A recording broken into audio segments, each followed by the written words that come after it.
જરાત રાજ્યમાં શિક્ષણમાં વધારો થાય તેમજ વિદ્યાર્થીઓને વધુને વધુ પ્રાથમિક સુવિધાઓ મેળવે તે હેતુથી સરકાર દ્વારા અનેક યોજનાઓ અમલમાં મૂકેલ છે।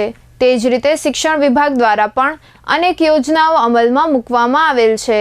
તે જ રીતે રાજ્યના અંતરિયાળ જિલ્લાઓમાં વિદ્યાર્થીઓને શાળાએ જવા માટે એક વિશેષ યોજના ચાલુ કરેલ છે, જેનું નામ મફત પરિવહન સુવિધા છે। રાજ્યના અંતરિયાળ વિસ્તારના બાળકોને મફતમાં પરિવહન સુવિધા મળશે, જેમાં વિદ્યાર્થીઓને સ્કૂલમાં આવવા જવા માટે મફતમાં વાહનની સુવિધા મળશે। આ યોજના હેઠળ રાજ્યના અંતરિયાળ વિસ્તારના વિદ્યાર્થીઓને શાળામાં જવા અને આવવા માટે મફત પરિવહન યોજનાઓનો લાભ આપવામાં આવશે।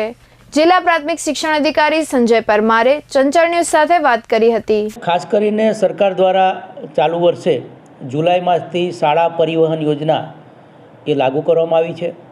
શાળા પરિવહન યોજનાના અંદર જિલ્લાના અંદર આપણે કોઈપણ માધ્યમિક અને ઉચ્ચતર માધ્યમિક સરકારી અથવા તો ગ્રાન્ટેડ એ કોઈપણ શાળાના અંદર અભ્યાસ કરતા વિદ્યાર્થીઓ અને 5 કિલોમીટર કરતાં વધુ અંતરથી જો શાળાના અંદર આવતા હોય એ તમામ બાળકોને આ શાળા પરિવહન યોજનાનો લાભ મળવાપાત્ર થશે। અગાઉ ફક્ત સરકારી શાળાઓને આ યોજનાનો લાભ મળતો હતો।